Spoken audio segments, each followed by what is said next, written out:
This conference will now be recorded. बिस्मिल्लाहिर्रहमानिर्रहीम। अस्सलाम वालेकुम जी, उम्मीद है आप सब लोग खैरियत से होंगे। अपने आज के लेक्चर में हम चैप्टर नंबर 9 स्टार्ट करने जा रहे हैं, जिसका कैप्शन है, टाइटल है डिस्ट्रीब्यूशन ऑफ प्रॉफिट्स। और हमारे आज के लेक्चर का जो टॉपिक है वो है declaration of dividend. Implied power to declare dividend.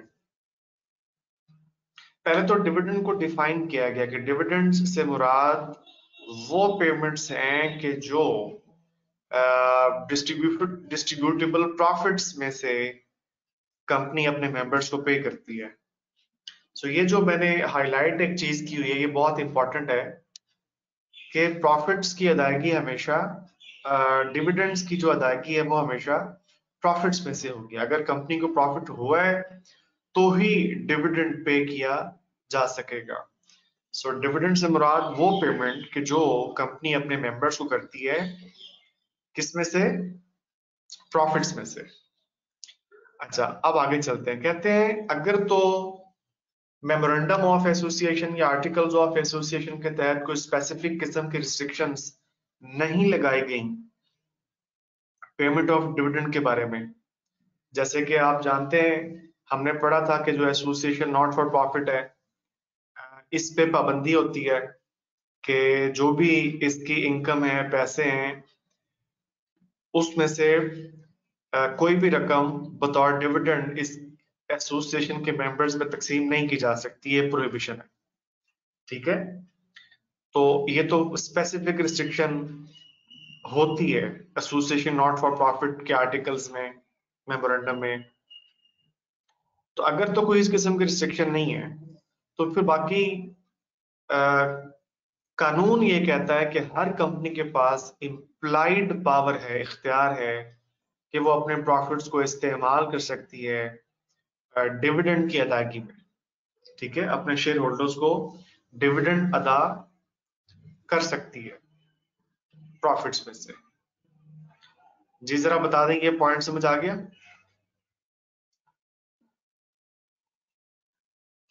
बता दें जी जरा सब लोग। ओके।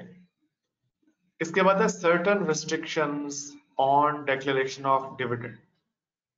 अब कुछ और रिस्ट्रिक्शंस भी हैं डिविडेंड डिक्लेयर करने से मुतालिक। इसमें सबसे पहला पॉइंट है not to exceed amount recommended by directors. देखिए, जहां तक ताल्लुक है ना फाइनल डिविडेंड का, तो ये ऊपर मैंने ब्रैकेट में लिखा भी हुआ है।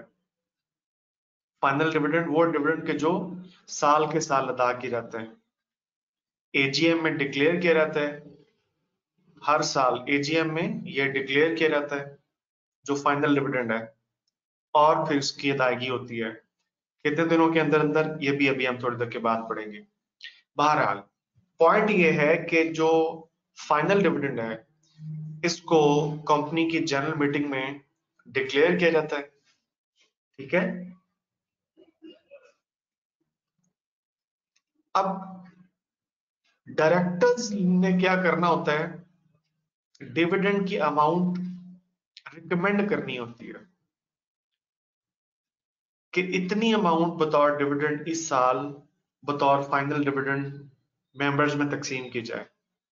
तो डायरेक्टर्स की जानिब से जो रिकमेंडेड अमाउंट है, उस अमाउंट से ज्यादा का डिविडेंड डिक्लेयर नहीं किया जा सकता। अब बड़ी दिलचस्प बात है कि जो अमाउंट डायरेक्टर्स ने रिकमेंड कर दी,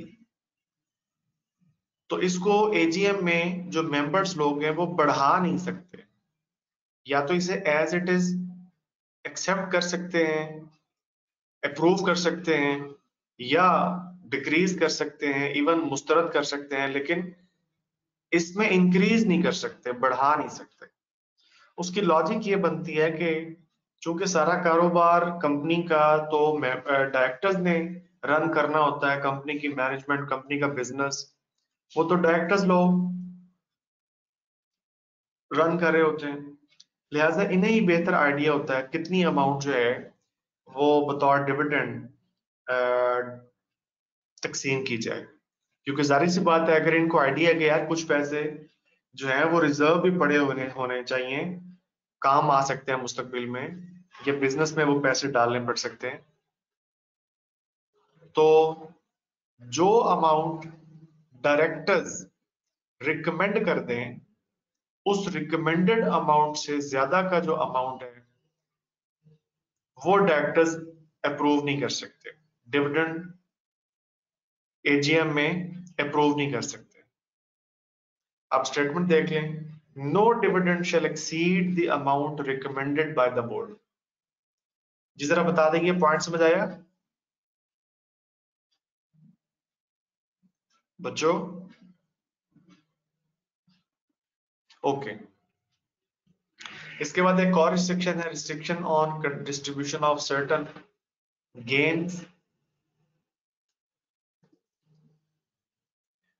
मतलब ये है कि अगर एक कंपनी ने कोई इमूवेबल प्रॉपर्टी या कोई कैपिटल नेचर का एसेट डिस्पोज ऑफ किया या सेल किया और वहां से कोई प्रॉफिट आए, तो इसका हरगिज मतलब नहीं है कि इस आने वाली रकम को बस जल्दी से बतौर डिविडेंड तकसीम कर दिया जाए या इसको बतौर डिविडेंड डिक्लेयर कर दिया जाए, ऐसा नहीं है। तो अगर इमूवेबल प्रॉपर्टी या कोई एसेट ऑफ कैपिटल नेचर को डिस्पोज ऑफ करके या सेल करके कंपनी ने कोई प्रॉफिट अर्न किया है, तो इसका उसूल ये है कि सबसे पहले क्या होगा कि लॉस एडजस्ट किया जाएगा, इस प्रॉफिट की रकम में से लॉस एडजस्ट किया जाएगा, losses arising from the sale of any such immovable property और assets of a capital nature. वो लॉस एडजस्ट करके जो रकम बाकी बचेगी उसको बतौर डिविडेंड अदा किया जा सकता है। अच्छा, अब ये आपने पूरा रूल सुन लिया, समझ लिया। यहां पे एक एक्सेप्शनल केस लिखा हुआ है, ये अनलेस के बाद ये है, unless the business of the company consists whether wholly or partly of selling and purchasing any such property or assets। हाँ, अगर कंपनी का कारोबार यही है कि वो इमूवेबल प्रॉपर्टीज सेल करती है, कंपनी का कारोबार ही इसी किस्म का है, तो उस सूरत में फिर ये रिस्ट्रिक्शन जो है वो एप्लीकेबल नहीं होगी। अब यहाँ पे इसकी मैं मिसाल देता हूँ कि जो भी मैं एक्सेप्शनल केस आपको बता रहा था इसकी, जैसे अगर एक कंस्ट्रक्शन कंपनी है, उसका काम एक तो ये है ना कि सर्विसेज दूसरों को प्रोवाइड करना कंस्ट्रक्शन की, लेकिन अगर उनका अपना भी यही काम है कि वो प्लॉट लेते हैं और उसके ऊपर कंस्ट्रक्शन करते हैं और फिर उसको सेल कर देते हैं बिल्डिंग को, ठीक है, तो जाहिर सी बात है वो जो एसेट, वो जो इमूवेबल प्रॉपर्टी उन्होंने परचेज की, वो जो उन्होंने पहले प्लॉट परचेज किया और फिर कंस्ट्रक्शन की, तो ये सारी इमूवेबल प्रॉपर्टी कंपनी की होगी ना।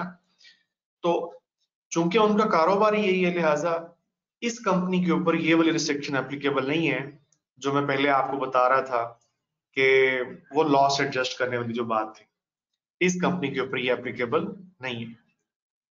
मैं उम्मीद करता हूं आपको ये बात समझ आ गई होगी। आप जरा पहले ओके करें, फिर उसके बाद हम जरा एक एग्जांपल डिस्कस करते हैं यहां से, वो लॉस एडजस्ट करने वाली एग्जांपल। ओके, अब ये एग्जांपल जो है बहुत अच्छी एग्जांपल यहां पे गिवन है। ABC limited has accumulated profits, retained earning जिसे आप, तो एबीसी लिमिटेड के पास कितने प्रॉफिट्स हैं? 520 मिलियन रुपीस के, और इस 520 मिलियन रुपीस के अमाउंट में net gain on disposal of immovable properties amounting rupees 150 million भी शामिल है, ठीक है। अच्छा, ये जो नेट गेन है 150 मिलियन का, it relates to to disposal, one resulting in a gain of rupees 200 million and the other resulting in a loss of rupees 50 million। तो 200 मिलियन गेन में से ये जो लॉस है ये भी एडजस्ट किया जाएगा। बाकी कितने बचे? 150 मिलियन। ठीक है, लॉस एडजस्ट करके। तो वो जो 150 मिलियन रुपीस है वो इस 520 मिलियन में शामिल थे जो आप पहले पढ़ चुके हैं। तो कहते हैं now the company can use any of rupees 520 million to declare and pay dividends. जी जरा बता देंगे, बात समझ आई बच्चों?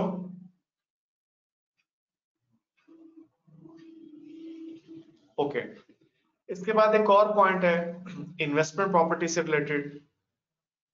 इन्वेस्टमेंट प्रॉपर्टी मतलब ये कि अच्छा, एक तो वो प्रॉपर्टी है ना, ये वो बिल्डिंग है कि जिसमें कंपनी का दफ्तर है, रजिस्टर्ड ऑफिस है, या फैक्ट्री है, इंडस्ट्री है, एक तो वो हो गई ना। लेकिन समटाइम्स क्या होता है कि यहां से पैसे अर्न करके तो बजाय बैंक में रखने के कोई और प्रॉपर्टी ले ली, उसको किराए पे दे दिया। तो इस किस्म की अगर प्रॉपर्टी, तो उसको हम क्या कह सकते हैं, वो कंपनी की इन्वेस्टमेंट प्रॉपर्टी है। और जब भी साल के साल प्रॉफिट और लॉस आपने वो अकाउंट बनाना होता है, तो उसमें आप तमाम कंपनी के एसेट्स को रीवैल्यू करते हैं और उसमें लिखते हैं। तो अगर कोई इन्वेस्टमेंट प्रॉपर्टी थी, उसको भी तो रीवैल्यू करना था ना प्रॉफिट और लॉस में लिखने के लिए। तो अगर फर्ज करें पिछले साल की निस्बत इस साल जब आप कंपनी की इन्वेस्टमेंट प्रॉपर्टी को रीवैल्यू कर रहे हैं, तो उसमें इंक्रीज आया है, तो इसका ये मतलब नहीं है कि वो जो इंक्रीज आया है उसको आप उतनी रकम बतौर डिविडेंड आप तकसीम कर दें। अरे भाई, वो तो सिर्फ कैलकुलेशन हुई है ना, वो अनरियलाइज्ड गेन है, अनरियलाइज्ड गेन। ठीक है, gain related to unsold property. तो ऐसा नहीं है कि वो जो अनरियलाइज्ड गेन है उतनी रकम बतौर डिविडेंड कंपनी के मेंबर्स में तकसीम कर दीजिए, ऐसा नहीं होता। इस एग्जांपल नंबर 2 के जरिए इसको समझते हैं। Kashif limited bought a property for capital appreciation,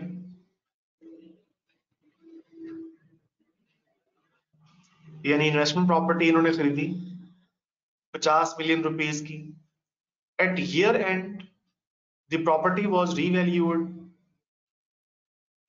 और कितने की बनी अब कीमत? अब 58 million rupees, 58 million rupees using fair value model under IAS 14। तो इस पे 8 मिलियन रुपीस का गेन शो हो रहा है, तो ये ऑब्वियसली आप लिख देंगे अकाउंट्स में। तो ये अब इसका मतलब नहीं है कि जो केएल है वो 8 मिलियन रुपीस की रकम को बतौर डिविडेंड तकसीम कर दे, क्योंकि ये अनरियलाइज्ड गेन है। ये कोई रियलाइज थोड़ी हो गया है, मतलब ये पैसे को आ थोड़े ही गए हैं। जी बता देंगे, पॉइंट में समझ आ गया? बताएं सब लोग, जरा बता दें जल्दी से। ओके, अब इसके ऊपर ये पास पेपर के क्वेश्चंस हैं, और ये सीधी सीधी स्टेटमेंट की शक्ल में क्वेश्चन है, मतलब सिनेरियो बेस्ड नहीं है, लेकिन फिर भी देख लेते हैं। Under the provision of the companies act 2017, briefly describe the restrictions, if any, with regard to the declaration of final dividend by a company listed on stock exchange। तो अभी अभी ही थोड़ी देर पहले हमने ये देखे रिस्ट्रिक्शंस पढ़ी हैं ये, ठीक है।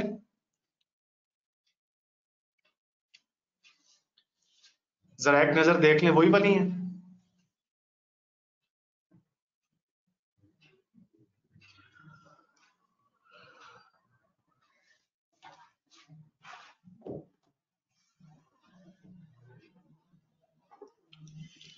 जी बता दें ताकि मैं आगे चल सकूं। जी वही है, ठीक है जी, सब बाकी भी ओके है। अच्छा, इसके बाद नेक्स्ट हमारा पॉइंट है पेमेंट ऑफ डिविडेंड। तो एक तो बात तय है, अभी थोड़ी देर पहले भी हमने पढ़ ली कि प्रॉफिट्स में से ही डिविडेंड अदा किया जाता है। लॉस हुआ है तो फिर तो डिविडेंड नहीं कंपनी पे करती, तो प्रॉफिट्स में से ही डिविडेंड की पेमेंट होती है। अब सवाल ये पैदा होता है कि ये डिविडेंड की जो अमाउंट किस तरह पे की जानी है, फॉर्म ऑफ पेमेंट क्या होगा। इसमें दो तरीके, एक तो ये है कि इन कैश और इन काइंड। इन कैश का मतलब तो आप समझ ही गए हैं, और इन काइंड का मतलब क्या होता है, तो ये देखिए नेक्स्ट हेडिंग के अंदर इसको डिफाइन किया गया है, डिविडेंड की पेमेंट इन काइंड। इसका मतलब है कि जो डिविडेंड डिस्ट्रीब्यूट करने वाली कंपनी है, जिस कंपनी ने डिविडेंड डिस्ट्रीब्यूट करना है, अगर इस कंपनी के पास किसी दूसरी लिस्टेड कंपनी के शेयर्स थे, तो उन शेयर्स को बतौर डिविडेंड दे देना अपने मेंबर्स ने। जितनी जितनी अमाउंट बतौर डिविडेंड पे करनी थी, उतनी उतनी अमाउंट के शेयर्स अपने शेयर होल्डर्स में दे देना, इसे कहते हैं payment of dividend in kind. जरा सब लोग बता दें, ये बात समझ आई?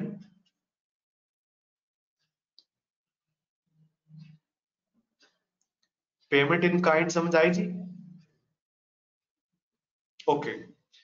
Provisions relating to payment. अब डिविडेंड की पेमेंट से मुतालिक कुछ प्रोविजंस हैं, वो देख लेते हैं। तो सबसे पहला पॉइंट है कि to be paid only to registered share holders.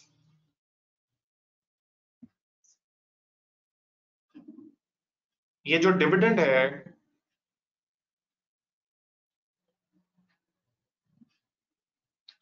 ये एक तो रजिस्टर्ड शेयर होल्डर्स को ही अदा होगा, या फिर उन पर्संस को कि जिनको ये शेयर होल्डर्स रकम दिलवाना चाहते हैं, उनको कंपनी पे कर देगी उतने टाइम पीरियड के अंदर अंदर के जो कमीशन ने बता रखा है, जो अभी हम पढ़ेंगे। ये देखिए यहाँ पे लिखा हुआ है। तो डिविडेंड की जो पेमेंट है वो एक सर्टेन टाइम पीरियड के अंदर, जो जो टाइम पीरियड कमीशन ने बताया हुआ है, उतने टाइम पीरियड के अंदर अंदर डिविडेंड की पेमेंट शेयर होल्डर्स में करना जरूरी है, और उस अंदाज में, उस तरीके से जो कि कमीशन ने स्पेसिफाई किया हुआ है। अच्छा, फिर इस सिलसिले में ना कुछ रूल्स बने हुए हैं, जिसे कहते हैं companies distribution of dividends regulation 2017। ठीक है, तो कमीशन ने ये रेगुलेशंस इशू किए हुए हैं। इन रेगुलेशंस के तहत जो है वो डिविडेंड एक सर्टन टाइम पीरियड के अंदर अंदर पे किया जाएगा। तो वो पीरियड अब आगे आ गया है, पीरियड ऑफ पेमेंट। कहते हैं except when it is allowed under the law to withhold the payment of dividend. अच्छा, कुछ ऐसे केसेस हैं जो आगे जाके हम पढ़ेंगे कि जिनमें डिविडेंड की पेमेंट विदहोल्ड की जा सकती है, रोकी जा सकती है। तो वो एक्सेप्शनल केसेस छोड़ के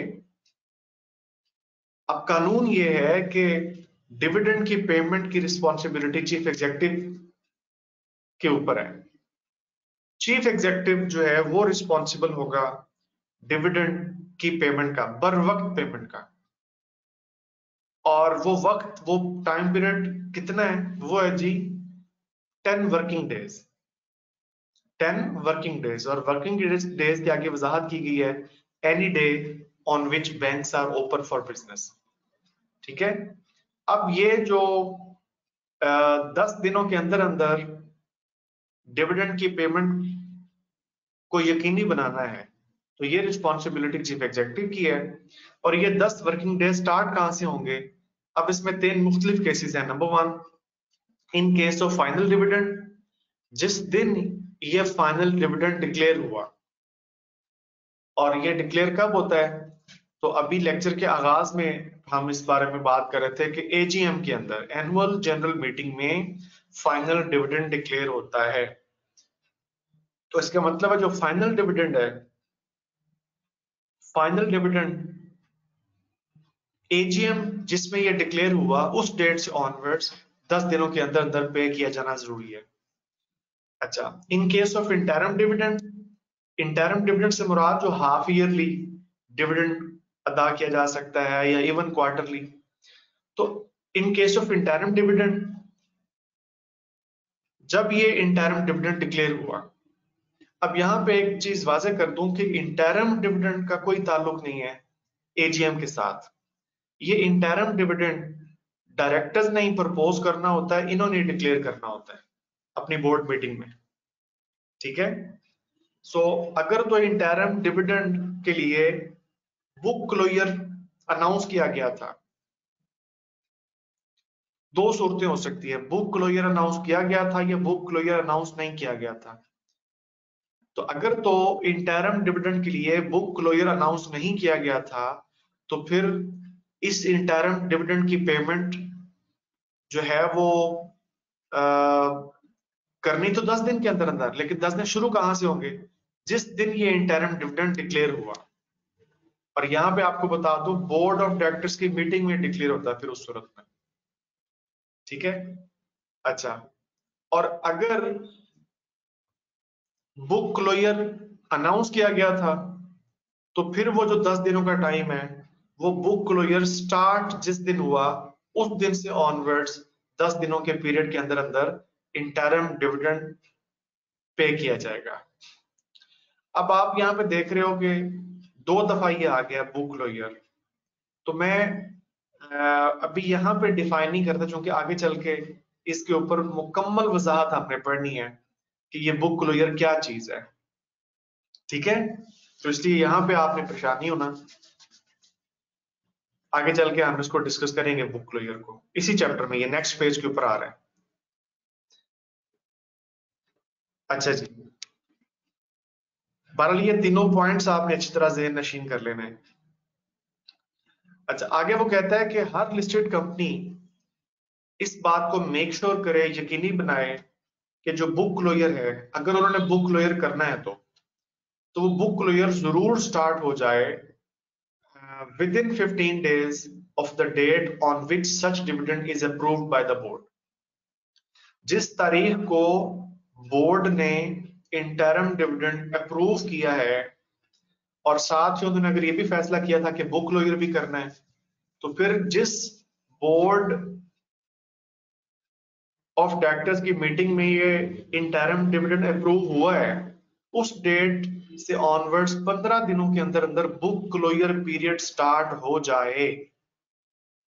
ठीक है, और फिर वो जो बुक क्लोजर स्टार्ट होने की पहली डेट होगी, उस डेट से ऑनवर्ड्स फिर 10 दिनों के अंदर अंदर ये जो इंटरम डिविडेंड है ये फिर पे हो जाए।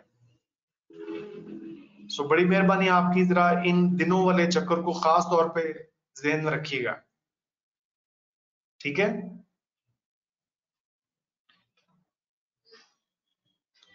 अब यहाँ पे ये जो अल्फाज लिखे हुए हैं कि book closure for determination of interim dividend entitlement, so ये वही अल्फाज जिसके बारे में मैं कह रहा हूं कि अभी जब हम बुक क्लोजर स्टार्ट करेंगे तो वहां पे आपको मैं एक्सप्लेन करूंगा कि इसका मतलब क्या है। तो ये अल्फाज भी वहां पे आ जाएंगे, determination of interim dividend entitlement. ठीक है, तो इनसे भी परेशान नहीं होना कि अभी यहाँ पे नहीं बताया आपको। अभी नेक्स्ट पेज के बिल्कुल स्टार्ट में ये चीज आ जाएगी। अच्छा, इससे पहले कि मैं आगे बढ़ूं, जरा मुझे ये बता दें, ये तीनों पॉइंट्स आपको समझ आ गए, ए बी और सी वाले जो, कि ये 10 वर्किंग डेज जो है ये स्टार्ट कहां से होंगे? जरा सब लोग बताएंगे तो मुझे तसल्ली हो जाएगी यार। वो जो हमने कहा कि डिविडेंड की पेमेंट करनी है 10 दिनों के अंदर अंदर, तो वो 10 दिन स्टार्ट कहां से होंगे? तो उसमें ये 3 चीजें हमने पढ़ी हैं, 3 मुख्तलिफ सिचुएशंस हमने पढ़ी हैं। ठीक है, अच्छा, इसके बाद है मैनर ऑफ पेमेंट। ये डिविडेंड की पेमेंट की किस तरह जाएगी? तो इसमें ये देखिए, वो 2 उसने केसेस बनाए हैं, लिस्टेड कंपनी और अदर देन लिस्टेड कंपनी। तो in case of listed company,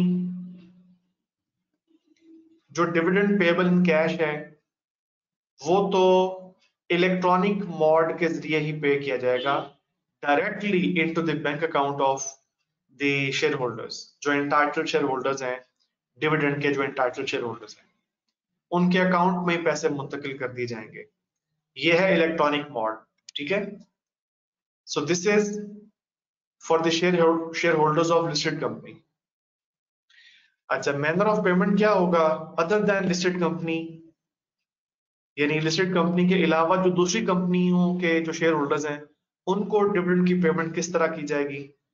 तो उसमें ये जो रेगुलेशन है, ये रेगुलेशन 4 ये कहता है कि जब कंपनी के मेंबर्स बन रहे होंगे ना, जिस वक्त एक पर्सन जब इस कंपनी का मेंबर या शेयर होल्डर बन रहा होगा, तो उसी वक्त कंपनी उसे मैंडेट ले लेगी, उससे पूछ लेगी, उसकी डायरेक्शन ले लेगी कि आप बताएं जी कि आपको डिविडेंड किस मॉड में चाहिए। तो 3 मॉड्स हैं, इन 3 मॉड्स में से कोई भी एक मॉड बताना होता है। तो वो शेयर होल्डर कोई भी एक तरीका बता दे कंपनी को कि मुझे इस तरह डिविडेंड पे किया जाए। तो वो 3 मॉड्स कौन से हैं, जिन तीनों में से एक सिलेक्ट करना होता है। पहला है direct transfer into the designated bank account. या तो शेयर होल्डर ये कह दे कि जी मुझे मेरे बैंक अकाउंट में पैसे मुंतकिल कर दें। या फिर दूसरा है डिविडेंड वारंट।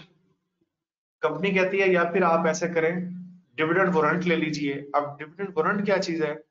ये एक ऐसा डॉक्यूमेंट है कि जो क्रॉस चेक की तरह का होता है, ठीक है। तो इसको भी रिसीव कर सकता है, ले सकता है शेयर होल्डर, और फिर बाद में डिविडेंड वारंट शो करके तो पैसे ले जा सकते हैं कंपनी से। या फिर क्रॉस चेक ही ले लें आप। तो ये 3 मॉड्स हैं, ये तीनों ऑप्शंस अवेलेबल हैं कंपनी की तरफ से। अब फैसला करना है शेयर होल्डर ने, जब वो शेयर होल्डर बन रहा था कंपनी का उस वक्त, कि इन तीनों में से किस तरीके से उसे पेमेंट चाहिए डिविडेंड की। तो फिर जो भी वो कंपनी को बताएगा, कंपनी उस शेयर होल्डर को उसी मॉड के जरिए पेमेंट करेगी डिविडेंड की, ठीक है। अलबत्ता इस बंदे को ये भी राइट है कि ये ड्यूरिंग द ईयर जब चाहे ये मैंडेट चेंज भी कर सकता है, लेकिन इसके लिए इसे रिटर्न रिक्वेस्ट करनी होगी। ओके जी, बता दें बच्चों। ओके, आगे चले। Manner of payment in general. तो एक कंपनी जो है वो डिविडेंड पेएबल इन कैश की डिस्ट्रीब्यूशन के लिए अपना शेयर रजिस्ट्रार भी अपॉइंट कर सकती है, या कोई पेमेंट एजेंट भी अपॉइंट कर सकती है। अब आपको याद है शेयर रजिस्ट्रार के बारे में हमने पढ़ रखा हुआ है चैप्टर 4 में। आपको बताया था शेयर रजिस्ट्रार कौन है, किसे कहते हैं। तो याद है जी, क्या बात है, माशाल्लाह। तो शेयर रजिस्ट्रार को भी अपॉइंट किया जा सकता है for the distribution of dividend payable in cash, या कंपनी कोई पेइंग एजेंट भी अपॉइंट कर सकती है। अब सवाल पैदा होता है ये पेइंग एजेंट क्या है? तो paying agent means a bank, ठीक है, या कोई भी अप्रूव्ड पेमेंट सर्विस प्रोवाइडर। जैसे आपको पता है वो इजी पैसा और जैज कैश वगैरह, तो ये भी अप्रूव्ड है। तो कंपनी किसी बैंक को अपना पेइंग एजेंट मुकर्रर कर सकती है, या किसी भी अप्रूव्ड पेमेंट सर्विस प्रोवाइडर को भी अपॉइंट कर सकती है, या सेंट्रल डिपॉजिटरी को भी अपॉइंट किया जा सकता है for making payment of cash dividend directly into the designated bank account of entitled share holder. जी बताएं, बात समझ आ गई जी बच्चों? बता दें यार। ओके हो गया? ओके, अच्छा अब ये देखिए नेक्स्ट पेज पे वो आ गया, वो जो बुक क्लोजर वाला टॉपिक बार बार आ रहा था।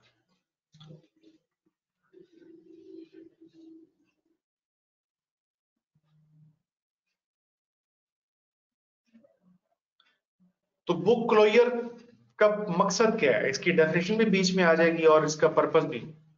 देखें, होता ये है कि in case of listed company, आपको पता है कि आमतौर पर लार्ज नंबर ऑफ मेंबर्स इसके होते हैं, और लिस्टेड कंपनी में तो शेयर्स की जो ट्रांसफरिंग है वो तो मुसलसल जारी रहती है। आज एक शेयर होल्डर के पास शेयर्स हैं, हो सकता है अगले दिन वो उसको सेल कर दे, और वो बंदा उसे अगले दिन सेल कर दे या उसी दिन सेल कर दे। तो लिस्टेड कंपनीज में ये शेयर्स की ट्रांसफरिंग का अमल जारी रहता है। तो इसलिए फिर जरूरी होता है कि कुछ थोड़े से अरसे के लिए, चंद दिनों तक के लिए शेयर्स ट्रांसफर करने के अमल पे पाबंदी लगा दी जाए, ताकि ये डिटरमिन किया जा सके कि डिविडेंड एंड रिसीव करने का एंटाइटल्ड कौन है। ठीक है, तो वो जो कंपनी ने अनाउंस कर दिया कि जी इस तारीख से लेके इस तारीख तक शेयर्स ट्रांसफर करने के अमल पे पाबंदी है, उस पीरियड को कहते हैं बुक क्लोजर पीरियड। और इसका पर्पस क्या है? This is done to identify the cut off date for determining which members or debenture holders on record will receive a notice of a meeting or dividend or interest। तो असल में ये determine करना होता है कि कौन लोग एंटाइटल्ड हैं कि जो डिविडेंड रिसीव कर सकते हैं। जी बताएं, आप बुक क्लोजर का मतलब समझ आ गया बच्चों? कम ऑन, सब लोग बताएं जरा। ओके, तो ये एग्जांपल भी है बहुत आसान सी। ठीक है, इसी को ही मैंने अभी जरा आसान अल्फाज में आपको बता दिया। अच्छा, इसके बाद है कि पावर टू क्लोज रजिस्टर। अब ये जो बुक क्लोजर करना है ना, तो इसके लिए जरूरी है कि कंपनी कम से कम 7 दिन पहले अनाउंस करे। ठीक है, मेंबर्स को कम से कम 7 दिन पहले बताया जाए कि जी फुलान डेट से बुक क्लोजर पीरियड जो है वो स्टार्ट हो जाएगा।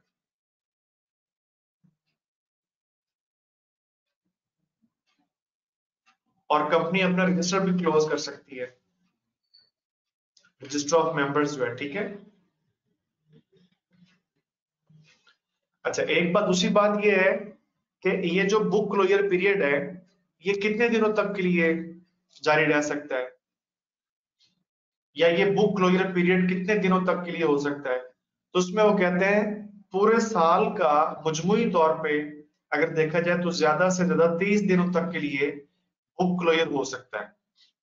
अब आप पूछेंगे सर इसका मतलब क्या? मतलब ये कि अगर एक दफा कंपनी ने बुक क्लोजर करना है तो 10 दिन के लिए कर ले, और 3 महीने के बाद अगर फिर रिटायरमेंट डिविडेंड देना है तो फिर 10 दिन तक के लिए बुक क्लोजर कर दे। तो इस तरह उन्होंने देखें एक इंटरम डिविडेंड के लिए वन टाइम के लिए नहीं लिखा हुआ, नहीं लिखा हुआ यहां पे, बल्कि मजमूई तौर पर पूरे साल के लिए लिख दिया कि पूरे साल में ज्यादा से ज्यादा 30 डेज तक के लिए बुक क्लोजर पीरियड हो सकता है। और अगर कंपनी कमीशन को दरख्वास्त दे तो कंपनी की जानिब से कमीशन को दरख्वास्त दे के इस 30 डेज के टाइम पीरियड में मजीद 15 दिन एक्सटेंड भी करवाए जा सकते हैं। ठीक है, और यही प्रोविजन जो है वो एप्लीकेबल होगी for the purpose of closure of register of debenture holders. अच्छा, अब लिस्टेड कंपनी के लिए कुछ और रिक्वायरमेंट्स भी हैं। वो क्या कि ये जो notice for closure of the register है ये अखबार में भी दिया जाए एक एडवर्टीजमेंट के शक्ल में, in English and Urdu languages के जो न्यूज़पेपर्स हैं, और वो भी डेली न्यूज़पेपर्स, ये नहीं कि वीकली या फोर्टनाइटली, डेली न्यूज़पेपर के अंदर भी एड के जरिए ये अनाउंस किया जाए कि फुलां तारीख से फुलां तारीख तक बुक क्लोजर पीरियड होगा। मतलब ये कि इतने दिनों के बीच में मेंबर्स लोग शेयर्स ट्रांसफर नहीं कर सकेंगे। और अखबारात भी वो कि जो वाइड सर्कुलेशन वाले हो, मतलब पाकिस्तान में उसकी अच्छी खासी सर्कुलेशन हो। आगे चलते हैं, पेनल्टी। ये जो रिक्वायरमेंट्स अभी आप पढ़ रहे हो, अगर कंपनी की जानिब से इनमें से किसी भी रिक्वायरमेंट को कॉन्ट्रावीन किया गया, वॉयलेट किया गया, तो ये एक ऑफेंस है और इसकी फिर पेनल्टी होगी लेवल 2 के मुताबिक। अच्छा, अब कानून ये है कि जो डायरेक्टर्स हैं वो डिविडेंड, जो डिक्लेयर डिविडेंड है उसको विथहोल्ड नहीं कर सकते, रोक नहीं सकते भाईजान। ठीक है, जब एक दफा डिविडेंड डिक्लेयर हो गया तो फिर डायरेक्टर्स के लिए ये लॉफुल नहीं होगा कि वो डिविडेंड को विथहोल्ड कर लें, रोक लें या डेफर कर दें इसकी पेमेंट को। मतलब डेफर मतलब पोस्टपोन कर दे। और कानून ने कंपनी के चीफ एग्जीक्यूटिव को रिस्पॉन्सिबल करार दिया है कि वो with in the specified time period payment करे। और कोई बताएगा आप में से कितना टाइम पीरियड हमने पिछले पेज के ऊपर पढ़ा था, कितने दिनों के अंदर अंदर डिविडेंड की पेमेंट करनी है? कोई बताएगा जी? 10 दिनों के अंदर अंदर। शाबाश। तो within specified period from the date of declaration. आगे चले। अच्छा, ये जो यहां तक मैंने बताया ना, अब इसके बाद आपने एक मरतबा फिर इस पिछले पेज पे जाना है और ये वाली चीजें आपने दोबारा पढ़नी है। ये वाली ठीक हो गया यहां तक? अभी क्लास खत्म होने के बाद फौरी बात आपने पढ़नी है, चूंकि फ्रेश फ्रेश टॉपिक पढ़ा है, ताकि दोनों चीजें आपस में कनेक्ट हो जाए, कोरिलेट हो जाए।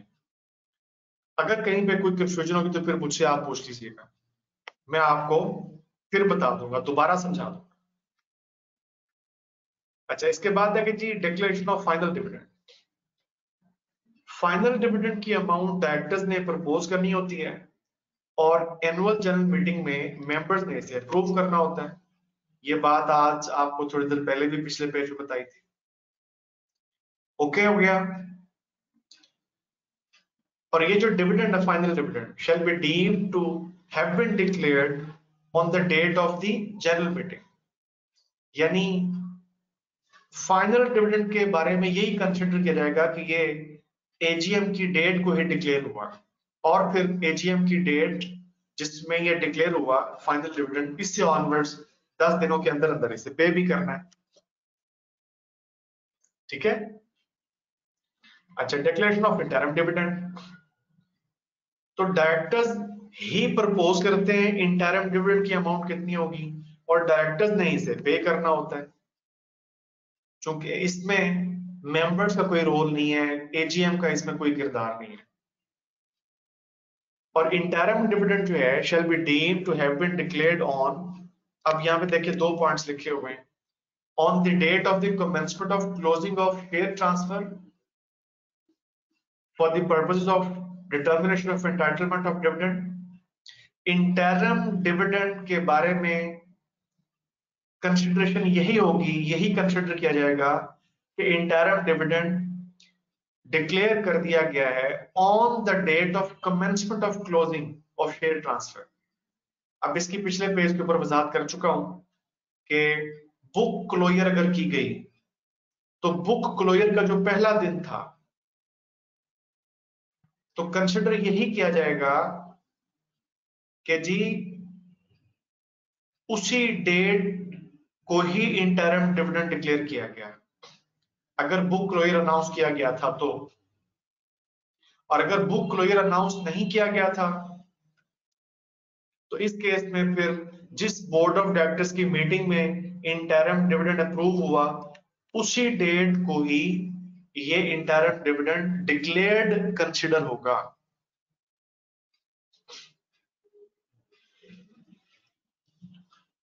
इसके बाद है consequences of delay in payment.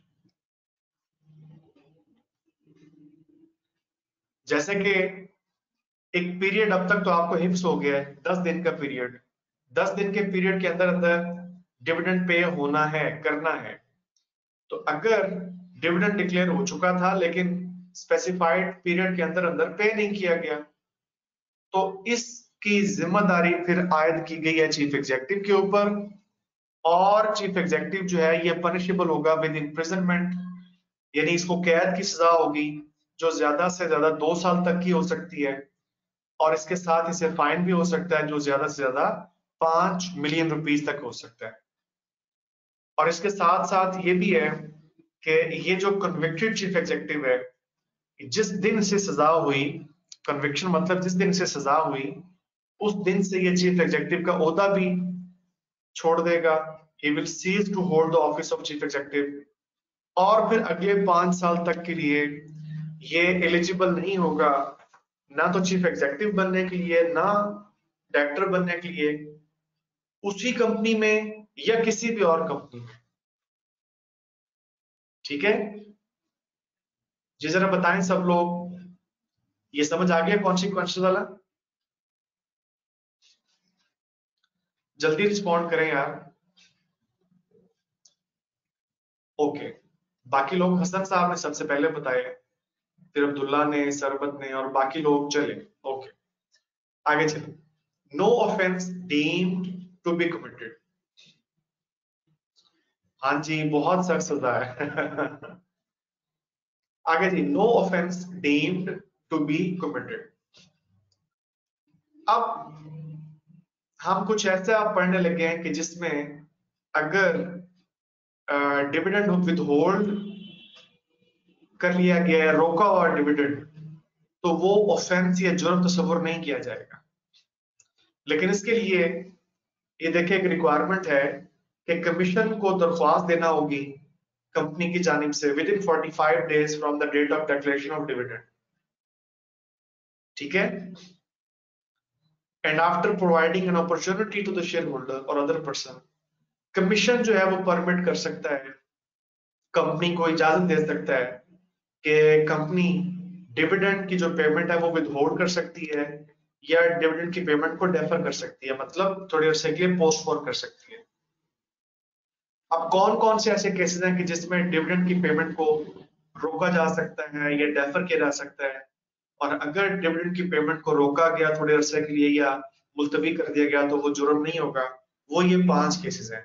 सबसे पहला केस है कि अगर डिविडेंड अदा ना किया जा सका by reason of the operation of any law.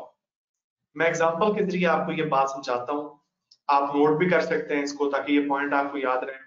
ये काफी दफा पास्ट पेपर्स में सवाल आया हुआ है, ये वाला सवाल बहुत दफा आया हुआ पास्ट पेपर्स में। तो इसकी एग्जांपल पहले समझ लें। मिसाल के तौर पे एक शेयर होल्डर की वफात हो गई। अब जाहिर सी बात है, उसके जो शेयर्स थे वो उसके लीगल एयर्स में आने हैं, और उस शेयर्स के साथ जो जुड़ा हुआ डिविडेंड है वो भी उसके लीगल एयर्स एंटाइटल होंगे।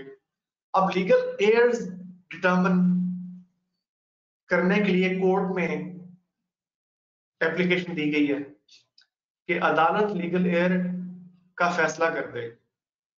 उधर से डिक्लेरेशन जो है वो हुई है डिविडेंड की।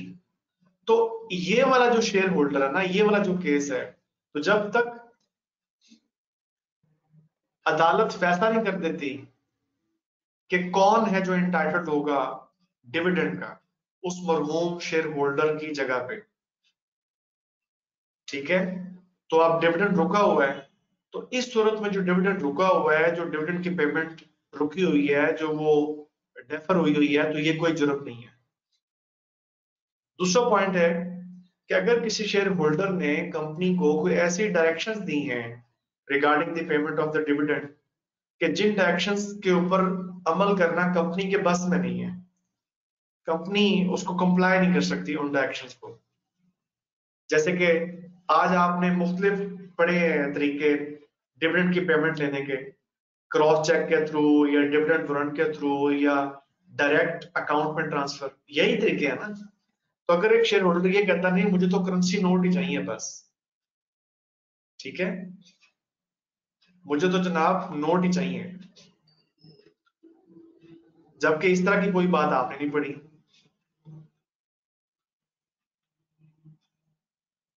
तो ये फिर डायरेक्शन ऐसी है जिसको कंपनी कंप्लाई नहीं कर सकती।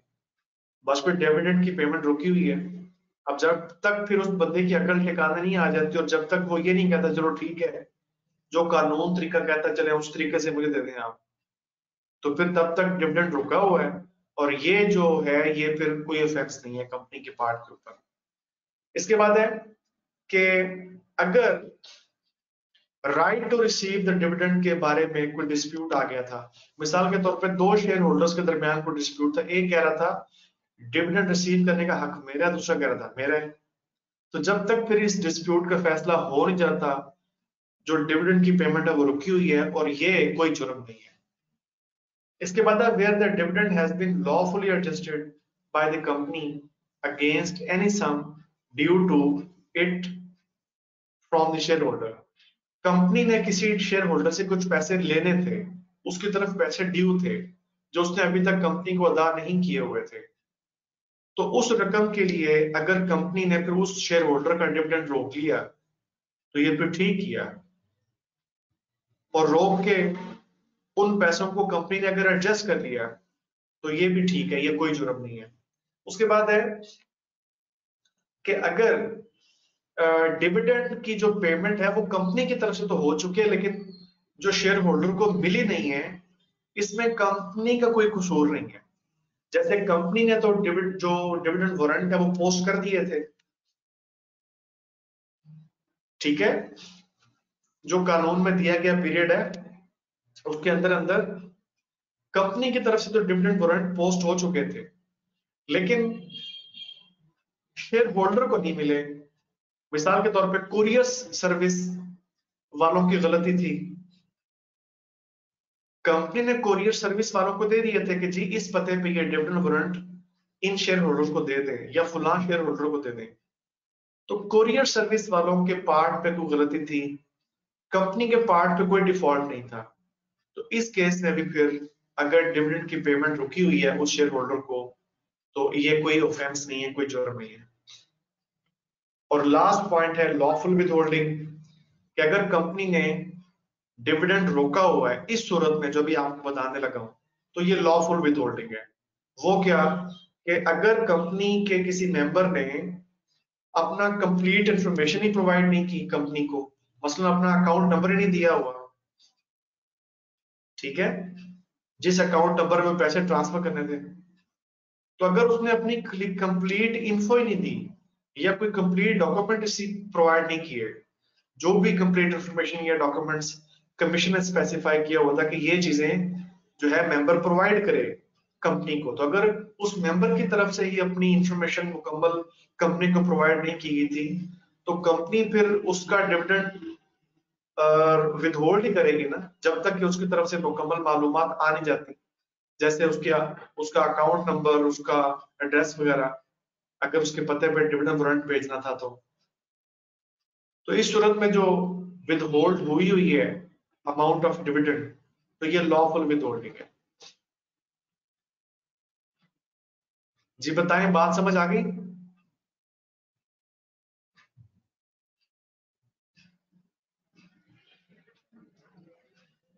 बता दें यार,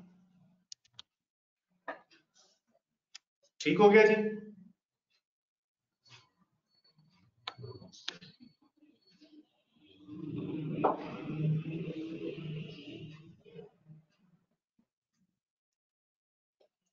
तो ये है जी हमारा आज का टॉपिक जो यहाँ पे खत्म हुआ। पास पेपर का क्वेश्चन करते हैं।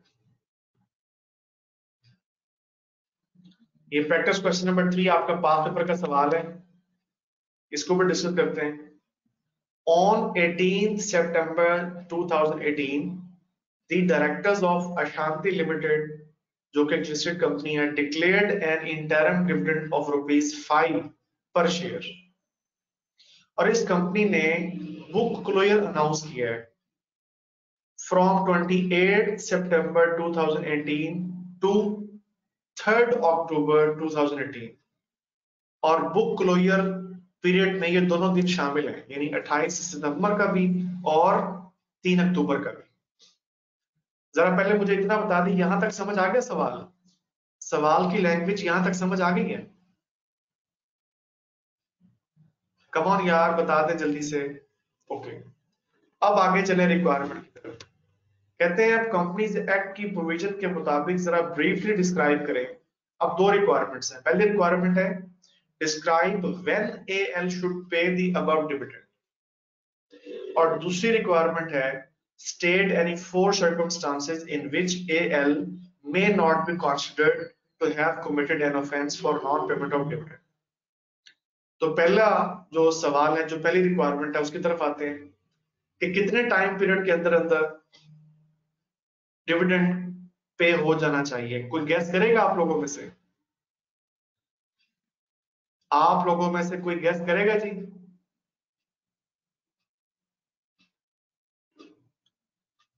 बिल्कुल। तो हमने क्या पढ़ा था कि अगर बुक क्लोजर अनाउंस किया गया हो तो बुक क्लोजर अनाउंस होने की डेट से ऑनवर्ड्स 10 दिन के अंदर अंदर, ठीक है। तो ये देखें 28 सितंबर बुक क्लोजर की कमेंसमेंट है, ठीक है। तो इसका मतलब इस तारीख से ऑनवर्ड्स 10 वर्किंग डेज के अंदर अंदर, 10 वर्किंग डेज के अंदर अंदर इसकी जो पेमेंट होनी है। और वर्किंग डेज की वजाहत में पहले कर चुका हूं, आप वर्किंग डेज, ठीक है। Please don't forget 10 working days from 28 September, okay. और जहां तक ताल्लुक है ये दूसरे हिस्से का कि फोर सर्कमस्टांसेस के जिसमें अगर कंपनी ने डिविडेंड पेमेंट नहीं की तो उसमें कंपनी के पार्ट के ऊपर ये कोई जुर्म नहीं है। तो ये देखिए अभी अभी हमने ये पढ़ा था, ये 5 सर्कमस्टांसेस, ठीक है। तो ये उसने पांचों के पांचों लिख दिए। ओके हो गया जी। अब ये एक क्वेश्चन मैं आपकी प्रैक्टिस के लिए दे रहा हूं।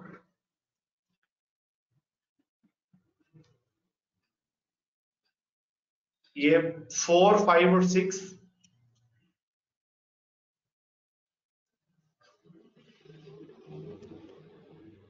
ताकि आप भी प्रैक्टिस कर लें इस चीज को,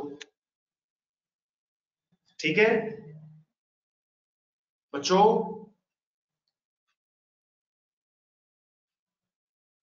और ये आपने ऐसा नहीं करना कि कल परसों तक इसको पोस्टपोन करना है।